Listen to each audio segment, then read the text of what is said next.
Hello students, कैसे हैं आप सभी। पिछली बार बायोडाइवर्सिटी एंड कंजर्वेशन में हम डिस्कस कर रहे थे रिवेट पॉपर हाइपोथेसिस, जिससे हमको एक एनालॉजी की मदद से एक एरोप्लेन के एग्जाम्पल को लेते हुए पता लगा कि स्पीशीज डाइवर्सिटी की बायोडाइवर्सिटी की कितनी सिग्निफिकेंस है। लेकिन असल में आपको बायोडाइवर्सिटी की सिग्निफिकेंस इतनी बार बार इतनी थॉरोली क्यों बताई जा रही है? रीज़न यही है कि हमारा सर्वाइवल भी दूसरी स्पीशीज़ के सर्वाइवल से क्लोजली जुड़ा हुआ है। नेचुरल इकोसिस्टम्स का बैलेंस अगर बना रहेगा तभी ह्यूमन रेस भी सर्वाइव करेगी। और हकीकत में ये बायोडाइवर्सिटी जिसके बारे में इतनी देर से हम डिस्कस कर रहे हैं, इसे हम बहुत तेज़ी से खोते जा रहे हैं। बहुत सी स्पीशीज़ एक्सटिंक्ट होती जा रही हैं। While it is doubtful if any new species are being added through speciation into the Earth's treasury of species, कोई नई स्पीशीज बन रही हैं नहीं बन रही हैं ऐसा तो हमें कुछ नहीं पता है, but there is no doubt about their continuing losses. Species लगातार हम खोते जरूर जा रहे हैं। The biological wealth of our planet has been declining rapidly and the accusing finger is clearly pointing to human activities. इस पूरे यूनिट में हम यही देखते हैं कि लिविंग ऑर्गेनिजम्स को, उनकी पॉपुलेशंस को, इकोसिस्टम्स को किस तरह से ह्यूमन बींग्स एडवर्सली अफेक्ट कर रहे हैं, क्योंकि हमारी एक्टिविटीज़ की वजह से नेचुरल इकोसिस्टम्स को मैनिपुलेट करने की हम कोशिश कर रहे हैं, जिसकी वजह से लिविंग ऑर्गेनिजम्स लगातार एडवर्सली अफेक्ट हो रहे हैं। जैसे कि the colonization of tropical Pacific islands by humans is said to have led to extinction of more than 2000 species of native birds. तो वहाँ पर जो बर्ड्स की 2000 स्पीशीज पाई जाती थी, ह्यूमन बींग्स जैसे ही वहाँ रहने पहुंचे तो कुछ ही समय में हमने देखा कि वो एक्सटिंक्ट हो गई। 2004 की जो IUCN रेड लिस्ट है, it documents the extension of 784 species in the last 500 years. पिछले 500 सालों में ही ये 784 स्पीशीज एक्सटिंक्ट हो चुकी हैं। और ये तो वो स्पीशीज हैं जिनके बारे में हम जानते हैं। अभी जाने ऐसी कितनी होंगी जिनके बारे में हमें नॉलेज ही नहीं है और हमारी एक्टिविटीज़ की वजह से वो एक्सटिंक्ट हो गई हैं। तो 784 स्पीशीज ओनली इन 500 ईयर्स, जिसमें 338 वर्टिब्रेट्स, 359 इनवर्टिब्रेट्स और 87 प्लांट स्पीशीज हैं। इसके कुछ कॉमन एग्जाम्पल्स अगर हम देखें जो रिसेंटली एक्सटिंक्ट हुए हैं, some examples of recent extinctions include dodo bird का एग्जाम्पल बचपन से ही आपको एक्सटिंक्ट बर्ड के रूप में दिया जाता है। मॉरिशस में ये पाया जाता था। उसके बाद अफ्रीका का क्वैगा, ऑस्ट्रेलिया में पाया जाने वाला जानवर था थाइलसन, स्टेलर सीकाउ जो कि रशिया में मिलती थी, और टाइगर की भी 3 सब स्पीशीज, बाली, जावन और कैस्पियन टाइगर, ये पिछले कुछ समय में एक्सटिंक्ट हो गए। The last 20 years alone have witnessed disappearance of 27 species. तो 27 स्पीशीज के बारे में तो हमें साफ साफ पता है कि पिछले 20 सालों में ही ये वाइप आउट हो गई हैं। और एक स्पीशीज के एक्सटिंक्ट होने का कितना बड़ा सिग्निफिकेंस है, आप सोचो कि अगर एक स्पीशीज एक्सटिंक्ट होती है, इसका क्या मतलब है कि इसका एक भी इंडिविजुअल हमारे पास अब नहीं रहा। एक्सटिंक्ट का मतलब है कि पूरी तरह से ये इस दुनिया से खत्म हो गई। और उस स्पीशीज को हम तो देख पाए हैं, लेकिन अगर आज वो एक्सटिंक्ट हो जाती है तो आने वाली जनरेशन्स उसको अपनी आंखों से कभी देख ही नहीं पाएंगी। और जो यूनिक रोल इसका इकोसिस्टम के अंदर होगा, उसको प्ले करने वाला भी अब कोई नहीं है। तो स्पीशीज का एक्सटिंक्ट होना बड़े दुख की बात तो है ही, लेकिन साथ ही साथ इकोसिस्टम का बैलेंस भी इसकी वजह से बिगड़ता है। तो इस चीज़ को रोकना हमारे लिए बहुत ज़रूरी है। लेकिन रुकने के बजाय ये प्रोसेस और एक्सेलरेट होता जा रहा है, स्पीशीज के लॉसेस और तेज़ी से हो रहे हैं। Careful analysis of records shows that extinctions across taxa are not random. अब जैसे हमने देखा कि कुछ टेक्सोनॉमिक ग्रुप्स में ज़्यादा बायोडाइवर्सिटी है, कुछ में कंपैरेटिवली कम है, वैसे ही एक्सटिंक्शंस भी इवनली डिस्ट्रीब्यूटेड नहीं है। कुछ टेक्सोनॉमिक ग्रुप्स में ज़्यादा स्पीशीज एक्सटिंक्ट हुई हैं तो कुछ में कंपैरेटिवली उतना ज़्यादा वल्नरेबल नहीं रहे। So some groups like amphibians appear to be more vulnerable to extinction. जैसे कि देखा जाता है एनिमल्स में अगर बात करें, एम्फिबियंस में ज़्यादा एक्सटिंक्शंस हम देखते हैं। तेज़ी से एम्फिबियंस की जो स्पीशीज होती हैं वो वाइप आउट हो जाती हैं। और इसका रीज़न अगर हम सोचेंगे तो हमें पता लगेगा कि यार सबसे बड़ा काम जो आप किसी स्पीशीज़ को एक्सटिंक्शन की तरफ बढ़ाने के लिए कर सकते हो, जो सबसे ज़्यादा नुकसान पहुंचा सकते हो, वो है उसके हैबिटेट को ख़राब कर देना। अगर उसके पास रहने के लिए हैबिटेट ही नहीं होगा तो कहाँ से वो कुछ कर पाएगा। और एम्फिबियंस को देखो यार, इनको तो डुअल हैबिटेट चाहिए होता है। इन्हें लैंड पे भी रहना है और वाटर की भी ज़रूरत है। तो अगर आप इसका टेरेस्ट्रियल हैबिटेट ख़राब करते हो तब भी एडवर्सली इफेक्ट होगा। और अगर वाटर की अवेलेबिलिटी कम हो जाती है, क्वालिटी ख़राब हो जाती है, या इसके वाटर का हैबिटेट आप डिग्रेड कर देते हो, तब भी इसके सर्वाइवल को आप एडवर्सली अफेक्ट करोगे, उसके चांसेस को कम करोगे। तो एनिमल्स के अंदर अगर आप देखो तो आपको एक्सटिंक्शंस में भी, स्पीशीज लॉस में भी ये अनइवन डिस्ट्रीब्यूशन दिखेगा कि कुछ ग्रुप ज़्यादा वल्नरेबल होते हैं, ज़्यादा एक्सटिंक्ट हो रहे हैं, और कुछ ग्रुप्स कंपेरेटिवली थोड़े सेफ हैं। Adding to the grim scenario of extinctions is the fact that more than 15,500 species worldwide are facing the threat of extinction. 15,000 से ऊपर ऐसी species हैं जो आने वाले टाइम में अर्थ से extinct हो सकती हैं, disappear हो सकती हैं. Presently 12% of all bird species, 23% of all mammal species, 32% of amphibian species and 31% of gymnosperm species in the world face the threat of extinction. From a study of the history of life on Earth through fossil records, we learn that large-scale loss of species like the one we are currently witnessing have also happened earlier, even before humans appeared on the scene.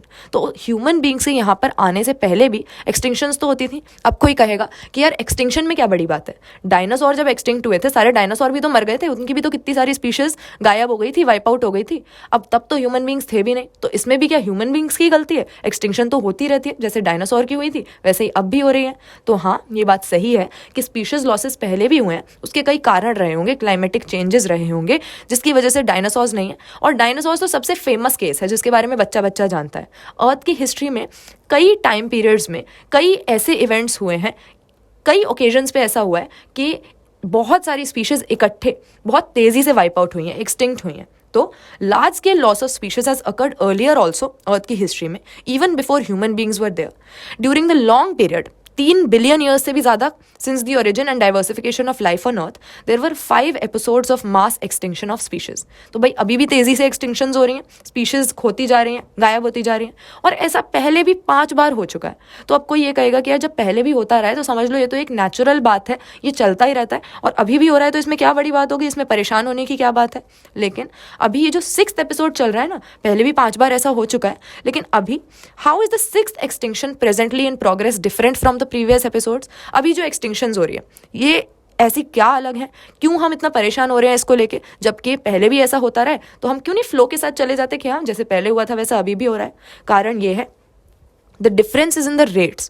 The current species extinction rates are estimated to be 100 to 1000 times faster than in the pre-human times, and our activities are responsible for the faster rates. तो पहले भी extinction हुई है, ऐसा नहीं है कि शुरू से जो भी स्पीशीज बनी वो अभी तक पाई जाती हैं और सिर्फ ह्यूमन बींग्स की वजह से ही पहली बार अर्थ पे एक्सटिंक्शन देखने को मिली है. लेकिन पहले जो एक्सटिंक्शंस होती थी या स्पीशीज लॉसेस के भी मास स्केल पे जो स्पीशीज लॉस होता था उसके भी जो एपिसोड्स हुए थे, वहाँ पर इतनी अलार्मिंग रेट से, इतनी तेज़ी से स्पीशीज का लॉस नहीं हुआ था. यहाँ पर 100 से 1000 गुना तक ज़्यादा तेज़ी से स्पीशीज अर्थ से गायब हो रही हैं, और ये ह्यूमन एक्टिविटीज़ की वजह से definitely. Ecologists warn that if the present trends continue, nearly half of all the species on Earth might be wiped out within the next 100 years.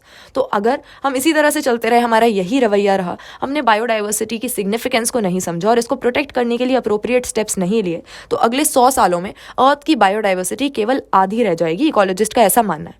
In general, loss of biodiversity in a region may lead to decline in plant production, क्योंकि diversity सीधा सीधा productivity से related है, lower resistance to environmental perturbations such as drought, and increased variability in certain ecosystem processes such as plant productivity, water use, pest and disease cycles. तो कुल मिला के हम पहले भी ये बोल चुके हैं कि जहाँ पर डाइवर्सिटी ज़्यादा होती है वहीं पर स्टेबिलिटी ज़्यादा होती है, और ये भी यही कह रहा है कि बायोडाइवर्सिटी के लॉस से होगा क्या, यही होगा कि इकोसिस्टम्स की जो स्टेबिलिटी है वो कम हो जाएगी, आसानी से वो एनवायरनमेंट में आने वाली अनफेवरेबल कंडीशंस या आने वाले सडन चेंजेस से अफेक्ट होंगे, और लिविंग ऑर्गेनिजम्स की पॉपुलेशंस भी उसी तरह से एडवर्सली अफेक्ट होती रहेंगी. और अगर नेचुरल इकोसिस्टम्स का बैलेंस इस तरह से मास स्केल पे बिगड़ा तो ह्यूमन बींग्स का भी ऑब्वियसली वाइप आउट होना निश्चित है. तो अब ये तो हमने देखा कि बायोडाइवर्सिटी हमारे लिए बहुत ज़रूरी है और हम इसको खो भी रहे हैं, बायोडाइवर्सिटी का लॉस भी हो रहा है. लेकिन इसके मेन कॉजेज़ के बारे में अब जानेंगे, क्योंकि इससे पहले कि हम बायोडाइवर्सिटी लॉस को रोक पाएँ, इससे पहले कि बायोडाइवर्सिटी को बचा पाएँ, ये जानना तो ज़रूरी है कि बायोडाइवर्सिटी को बचाने की ज़रूरत क्यों पड़ रही है, बायोडाइवर्सिटी के डिक्लाइन के मेन कारण क्या है. तो हमारे पास मेनली 4 कारण होते हैं जिसकी वजह से बायोडाइवर्सिटी कम होती जा रही है, और एक एक करके इनके बारे में बात करेंगे. The accelerated rates of species extinctions that the world is facing right now are largely due to human activities. There are 4 major causes. तो इसको हम evil quartet बोलते हैं. हमारे पास 4 ये जो main reasons हैं. This is the sobriquet used to describe them. Evil quartet यानी 4 main reasons biodiversity loss के, जिसमें सबसे पहला आ जाता है habitat loss and fragmentation.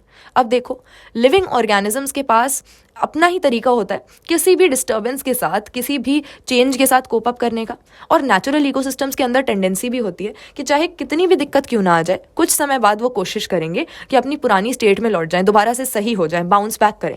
लेकिन अगर आपने किसी लिविंग ऑर्गेनिज्म से उसका हैबिटेट ही छीन लिया, अगर आपने जहाँ पर वो रह रहा था वो जगह ही उससे छीन ली, तो उसके बाद तो उसका सर्वाइव कर पाना पॉसिबल ही नहीं है. अगर वो हील करने की कोशिश भी करेगा, अगर रेजिस्ट करने की या रेजिलियंट होने की कोशिश भी करेगा, तो ये काम करने के लिए भी तो उसको कोई जगह चाहिए. सबसे पहला जो हमारा रीजन है इवल क्वार्टेट में वो होता है habitat loss and fragmentation. It is the most important cause driving animals and plants to extinction. Habitat loss यानी पूरी तरह से सपोज आपने डिस्ट्रॉय ही कर दिया वो उसका हैबिटेट जहां पर वो रह रहा है, या हो सकता है उसको खराब कर दिया, उसके टुकड़े कर दिए. इन एनी केस ये बहुत ज़्यादा एडवर्सली अफेक्ट करता है लिविंग ऑर्गेनिजम्स की पॉपुलेशंस को. The most dramatic examples of habitat loss come from tropical rain forest, क्योंकि डिफॉरेस्टेशन तो हम लोग कर ही रहे हैं, हमारी पॉपुलेशन लगातार बढ़ती जा रही है. तो अब इतनी ह्यूज पॉपुलेशन को फीड करने के लिए हमें फसलें भी उगानी है, एग्रीकल्चरल लैंड बनाने के लिए डिफॉरेस्टेशन कर रहे हैं, रहने के लिए हमको जगह चाहिए, ह्यूमन सेटलमेंट्स बनानी है, तो उसके लिए भी फॉरेस्टेड लैंड को क्लियर करके हम अपने घर बना रहे हैं. यानी ऑल एंड ऑल हमारी पॉपुलेशन जो बुरी तरह से बढ़ती जा रही है, ज़रूरत से ज़्यादा बढ़ती जा रही है, दूसरे ऑर्गेनिजम्स की पॉपुलेशन के कॉस्ट पे बढ़ रही है. अगर आप सोचो कि सारे ही ऑर्गेनिजम्स आपस में मिल बांट कर रहेंगे, थ्राइव करेंगे, तो ये पॉसिबल नहीं है. ह्यूमन बींग्स की जो पॉपुलेशन है वो इतनी अननेचुरली, इतनी तेज़ी से बढ़ रही है कि बाकी ऑर्गेनिजम्स की पॉपुलेशंस को उसका खामियाजा भुगतना पड़ रहा है. Once covering more than 14% of the Earth's land surface, the rainforest now cover no more than 6%. Earth के surface का 14% पहले tropical rainforest के cover के अंडर था, लेकिन अब 6% से कम हो गया है. They are being destroyed very fast. By the time we finish reading this chapter, 1,000 more hectares of rainforest would have been lost. The Amazon rainforest इतना बड़ा है कि it was called lungs of the planet. इतना सारा oxygen वो produce करता था, माना जाता है कि दुनिया का 20% ऑक्सीजन तो अकेला यही जंगल बना देता है. Harboring probably millions of species is being cut and cleared for cultivating soya beans, for conversion to grasslands, for raising beef cattle. Besides total loss, degradation of many habitats by pollution also threatens the survival of many species. अब आपने habitat को उससे छीना तो नहीं, वहाँ पर से उसको निकाल के आपने रहना तो चालू नहीं किया या फसलें उगाना तो चालू नहीं किया, लेकिन आपने उसके habitat को पूरा बर्बाद कर दिया, मतलब डिग्रेड कर दिया. वहाँ पे बहुत सारे हार्मफुल सब्सटेंसेज हैं, वहाँ पे पोल्यूशन हो चुका है, तो ऐसे में भी सर्वाइवल तो पॉसिबल नहीं है. और हो सकता है कि आपने हैबिटेट को पूरी तरह से डिस्ट्रॉय भी नहीं किया, डिस्ट्रक्शन भी नहीं हुआ, हैबिटेट लॉस भी नहीं हुआ, उसका डिग्रेडेशन भी नहीं हुआ, लेकिन आपने खाली उसका फ्रैगमेंटेशन कर दिया. एक बहुत ही बड़ा सा हैबिटेट था और उसके टुकड़े कर दिए, जैसे कि बीच में से सड़क निकाल देना, या बहुत बड़ा जंगल है उसके बीच में कोई प्रोजेक्ट चालू कर दिया ह्यूमन बींग्स ने. When large habitats are broken up into small fragments due to various human activities, mammals and birds requiring large territories and certain animals with migratory habits are badly affected, leading to population declines. अब अगर आपने बीच में कोई सड़क बना दी या बीच में आपने कोई बिल्डिंग बना दी और वहीं से निकलकर माइग्रेशन के लिए जाना था किसी एनिमल को, किसी बर्ड को, तो उसकी वजह से उसकी माइग्रेशन रुक गई, और माइग्रेशन रुक गई तब तो सर्वाइव करना पॉसिबल ही नहीं है, क्योंकि माइग्रेशन वो लोग मजबूरी में करते हैं, अनफेवरेबल कंडीशन से बचने के लिए करते हैं, जैसा कि हम देख रहे थे. और माइग्रेशन रुक जाने की वजह से उनकी लाइफ साइकिल ही अब डिस्टर्ब हो जाएगी. उसी तरह से कई सारे एनिमल्स ऐसे हैं जो बहुत बड़े एरिया में रहते हैं, बड़ी टेरिटरी की उनको ज़रूरत होती है, और अगर आपने छोटे छोटे टुकड़ों में उनको बांट दिया तो वो सर्वाइव नहीं कर पाएंगे. तो चाहे आपने हैबिटेट पूरी तरह से डिस्ट्रॉय कर दिया हो, चाहे डिस्ट्रॉय नहीं किया हो, डिग्रेड कर दिया हो, गंदा कर दिया हो, चाहे आपने उसके टुकड़े कर दिए हो, तीनों ही केसेस में लिविंग ऑर्गेनिजम्स की पॉपुलेशंस को बहुत ज़्यादा नुकसान पहुँचता है. अच्छा, ये तो हमारा टॉप रीज़न था बायोडाइवर्सिटी के लॉस का. इसके अलावा दूसरे नंबर पे हमारे पास आता है ओवर एक्सप्लॉयटेशन. ओवर एक्सप्लॉयटेशन मतलब कि कोई ऐसा ऑर्गेनिज्म है जो हमारे काम का है, जिससे हमें कोई काम की चीज़ मिलती है, इकोनॉमिक इंपॉर्टेंस का है, लेकिन हमने ये नहीं देखा कि भाई ये भी तो एक लिविंग ऑर्गेनिज्म ही है, इसकी भी तो कुछ लिमिटेशंस हैं. हमने दनादन उस रिसोर्स को पाने के लिए उसका मिसयूज़ करना शुरू कर दिया. मतलब जुडिशियस यूज़ करने के बजाय हमने बिना कुछ देखे हुए, बिना उसकी पॉपुलेशन पे इसका क्या इफेक्ट पड़ रहा है, आने वाले टाइम में इसका क्या कॉन्सिक्वेंस हो सकता है, ये देखे बिना उस रिसोर्स को यूटिलाइज करना चालू कर दिया. Humans have always depended on nature for food and shelter, but when need turns to greed, it leads to over-exploitation of natural resources. Many species extinctions in the last 500 years, जैसे कि Steller's sea cow, passenger pigeon, were due to over-exploitation by humans. आपको पता है America में passenger pigeon नाम का एक कबूतर था, उसकी पॉपुलेशन इतनी ज़्यादा होती थी कि जब उनके फ्लॉक्स, जब इन कबूतरों के ग्रुप्स उड़कर जाते थे तो बहुत देर के लिए तो धूप आनी ही बंद हो जाती थी, ऐसा लगता था कि दिन में रात हो गई है. इनकी पॉपुलेशन इतनी ज़्यादा थी कि जिन पेड़ों पर ये बैठते थे, सिर्फ इनकी ड्रॉपिंग से ही उस पेड़ के नीचे की जो ज़मीन थी वो फर्टाइल हो जाती थी. तो इनकी पॉपुलेशन इतनी ह्यूज थी, लोग इनसे परेशान थे. लेकिन एक टाइम ऐसा आया कि लोगों को पता लगा यार इन्हें खाया भी जा सकता है, इनके मीट को हम एज फूड यूज़ कर सकते हैं. बस फिर तो लोगों ने इनको दनादन ऐसे खाना शुरू किया कि इतनी ह्यूज पॉपुलेशन, जो कि एक पेस्ट की तरह लोगों की ज़िंदगी में बनी हुई थी, आज एक भी कबूतर हमको इस स्पीशीज़ का दुनिया में नहीं मिलता है। वैसे ही स्टेलर सी काऊ के साथ भी हुआ। सी काउस तो बेचारी हमारी टेरेस्ट्रियल काउस की तरह ही बिल्कुल सीधी सादी होती हैं, तो वो ज़्यादा गहरे पानी में भी नहीं रहती, ज़्यादा ज़ोर से तैर भी नहीं सकती, ज़्यादा स्पीड भी नहीं होती। तो जब लोगों ने उनको हंट करना शुरू किया, उनको पता भी नहीं लगा कि खुद को कैसे बचाया जाए, और अल्टीमेटली लोगों ने इतनी तेज़ी से उनको हंट किया, ह्यूमन बींग्स ने हंट कर करके उनको बिल्कुल ख़त्म ही कर दिया। आज एक भी स्टेलर सी काऊ हमारे पास में नहीं है। क्यों? क्योंकि ह्यूमन बींग्स ने उन्हें ओवर एक्सप्लॉइट किया। These extinctions, Steller sea cow and passenger pigeon, they are example of over exploitation. Presently, many marine fish populations around the world are over harvested, endangering the continued existence of some commercially important species. ठीक है, तो सबसे पहले habitat loss, दूसरे number पे over exploitation, तीसरे number पे हमारे पास आ जाता है alien species invasions. When alien species are introduced unintentionally or deliberately for whatever purpose, human beings या तो जानबूझ के या गलती से अगर किसी ऐसी स्पीशीज को किसी कम्युनिटी में ले आते हैं, इकोसिस्टम में ले आते हैं जहाँ पर नेचुरली वो नहीं पाई जाती थी, तो वहाँ पर आकर एकदम से वो स्पीशीज हंगामा मचा देती है, उधम मचा देती है। क्योंकि पहले तो उसको अपने नेचुरल हैबिटेट के अंदर तो रोकने टोकने वाले लोग होंगे, उसका कोई प्रेडेटर भी होगा जो उसकी पॉपुलेशन को कंट्रोल करके रखता होगा। लेकिन जैसे ही नई जगह पर कोई स्पीशीज पहुंची तो उसकी पॉपुलेशन बेतहाशा बढ़ने लगती है, क्योंकि उसको कंट्रोल करने वाला, उसको खाने वाला, उसके ऊपर प्रे करने वाला वहाँ पर कोई भी नहीं है। सो ह्यूमन बींग्स जब ऐसा करते हैं, किसी एलियन स्पीशीज़ को किसी नए इकोसिस्टम में ले आते हैं, तो जिस इकोसिस्टम में एलियन स्पीशीज़ आई है, ज़्यादातर यही होता है कि वो उस इकोसिस्टम में हंगामा मचा देती है और बाकी की जो वहाँ पहले से स्पीशीज़ प्रेजेंट थी उनको परेशान कर देती है। So it causes a decline और एक्सटेंशन ऑफ इंडिजिनस स्पीशीज़। इसके एग्जाम्पल हमें देती है हमारी NCERT book. The Nile perch, introduced into Lake Victoria in East Africa, led eventually to the extinction of an ecologically unique assemblage of more than 200 species of cichlid fish in the lake. तो lake Victoria बहुत बड़ी lake है और उसके चारों तरफ पूरे fishing villages बने हुए हैं, बहुत सारे मछुआरे वहाँ पर रहते हैं। तो इन लोगों ने क्या किया, उन्होंने सोचा कि जो नाइल पर्च है वो बहुत अच्छी फिश रहेगी बिजनेस के लिए, तो नाइल पर्च को इस लेक में डाल देते हैं, धीरे धीरे इसकी पॉपुलेशन बढ़ेगी, हम भी इसको पकड़ने लगेंगे, इसको बेचेंगे और हमें काफ़ी फ़ायदा हो जाएगा इकोनॉमिकली, ये हमारे लिए बहुत सही मूव रहेगा। लेकिन हुआ क्या, वहाँ पर पहले भी कई सारी स्पीशीज़ फिश की रहती थी। तो जब नाइल पर्च को इंट्रोड्यूस किया गया, नाइल पर्च साइज़ में थी बहुत बड़ी, और एज अ रिजल्ट वो पॉपुलेशन में in the absence of any natural predator इतनी तेज़ी से बढ़ गई कि बाकियों को उसने तंग कर दिया, और बाकी की जो फिशेज़ की पॉपुलेशन थी जो पहले से वहाँ पे रहती थी, जिनका वो नेचुरल हैबिटेट था, वो धीरे धीरे उनकी पॉपुलेशन डिक्लाइन हुई और 200 स्पीशीज़ एक्सटिंक्ट हो गई इस नाइल पर्च के कारण।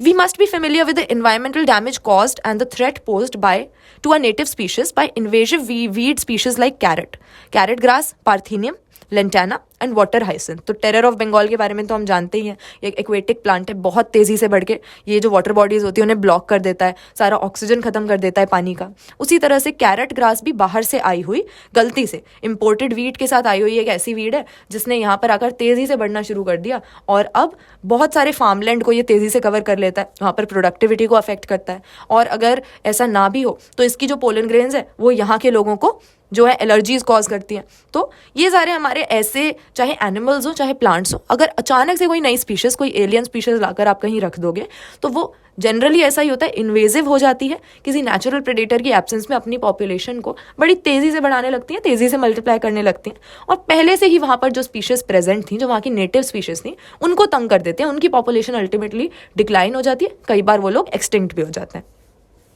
The recent illegal introduction of the African catfish Clarius for aquaculture purposes is posing a threat to the indigenous catfishes in our rivers. तो इंडिया में अभी अफ्रीकन कैटफिश को लाया गया है, लेकिन यहाँ पर जो पहले से ही कैटफिशेस अपने पास प्रेजेंट थी, अगेन उनकी पॉपुलेशन को ये अफेक्ट कर रही है। ठीक है, तो हमारे पास ईवल क्वार्टेट में टॉप 3 रीजंस क्या हो गए? सबसे पहले हैबिटेट का लॉस, दूसरा ओवर एक्सप्लॉयटेशन, और तीसरा एलियन स्पीशीज का इन्वेजन। अच्छा, चौथे नंबर पे हमारे पास आ जाता है को एक्सटिंक्शन का रीज़न। अब ऑर्गेनिजम्स एंड पॉपुलेशंस चैप्टर हम पढ़ रहे थे, तो हमने देखा कि डिफरेंट स्पीशीज़ की पॉपुलेशंस यार आपस में कई बार बहुत क्लोज रिलेशनशिप में रहती हैं और एक दूसरे पे डिपेंडेंट भी होती है। ऐसा नहीं होता कभी भी किसी इकोसिस्टम में कि कोई एक दूसरे से बिल्कुल डिस्टिंक्ट है या अलग है, या कोई एक ऑर्गेनिज्म किसी के भी बिना बिल्कुल इंडिपेंडेंट रह रहा है। किसी ना किसी की ज़रूरत तो हर एक ऑर्गेनिज्म को पड़ती है, और इसीलिए यार को एक्सटिंक्शंस भी हो जाती हैं। इसका मतलब है when a species becomes extinct, the plant and animal species associated with it in an obligatory way also become extinct. अगर कोई एक स्पीशीज किसी भी कारण से, जो ऊपर के 3 कारण हैं, जो 3 रीजंस अभी तक हमने देखे, उसकी वजह से एक्सटिंक्ट हो गई, तो उस पर जो भी डिपेंडेंट होंगे बेचारे वो तो उसी के साथ साथ ही एक्सटिंक्ट हो जाएंगे, क्योंकि अपनी लाइफ साइकिल पूरी करने के लिए, सर्वाइव करने के लिए उनको इस स्पीशीज की ज़रूरत थी, और ये स्पीशीज अगर ख़त्म हो जाएगी तो बेचारे वो भी ख़त्म ही हो जाएंगे. When a host fish species becomes extinct, its unique assemblage of parasites also meets the same fate. Suppose कोई एक पैरासाइट है जो किसी एक पर्टिकुलर फिश पे ही पैरासिटाइज करता है, उसने अपना होस्ट डिसाइड कर रखा है, तो अगर किसी कारण से ये होस्ट हमारा एक्सटिंक्ट हो जाएगा, तो जो पैरासाइट उसी होस्ट को पैरासिटाइज करने की आदत डाल के बैठे हुए हैं, साथ साथ वो पैरासाइट भी खत्म हो जाएंगे. Another example is a case of co-evolved plant pollinator mutualism, where extinction of one invariably leads to extinction of the other. एक प्लांट है जो किसी एक पर्टिकुलर इंसेक्ट से अपनी पॉलिनेशन करवाता है. अगर ये इंसेक्ट अचानक एक्सटिंक्ट हो जाए तो प्लांट भी रिप्रोड्यूस नहीं कर पाएगा, और जब कई सालों तक इसकी रिप्रोडक्शन नहीं होगी तो अल्टीमेटली ये भी एक्सटिंक्ट हो जाएगा. उसी तरह से अगर अपने एग्स को ले करने के लिए या किसी भी पर्पस के लिए वो पॉलिनेटर भी प्लांट पे डिपेंड करता था, जैसा कि हमने देखा कि एग्स ले करते हैं कई बार फ्लावर के अंदर, ओवरी के अंदर, तो अगर प्लांट एक्सटिंक्ट हो जाता है तो उसके साथ जो क्लोजली रिलेटेड है, क्लोजली एसोसिएटेड है, उसका वो पॉलिनेटर भी एक्सटिंक्ट हो जाएगा. तो यही हम देखते हैं कि अबव 3 रीजंस में से किसी की भी वजह से अगर एक स्पीशीज़ एक्सटिंक्ट होती है तो जो उसके साथ क्लोजली जुड़ी हुई हैं, जो उस पर डिपेंडेंट हैं, बेचारी वो स्पीशीज़ भी उसी तरह से एक्सटिंक्ट हो जाएंगी. तो हमारे पास ये मेनली 4 रीजंस रहे जिनकी वजह से बायोडाइवर्सिटी का लॉस होता है, बायोडाइवर्सिटी कम हो रही है धीरे धीरे. और आगे हम देखेंगे कि इस बायोडाइवर्सिटी को बचाने के लिए हम क्या कर सकते हैं और हमें क्यों करना चाहिए. बायोडाइवर्सिटी को प्रिजर्व करने के लिए कौन सी पर्सपेक्टिव से हम इसे देख सकते हैं और कौन सी अप्रोच ले सकते हैं. सो सी यू नेक्स्ट टाइम.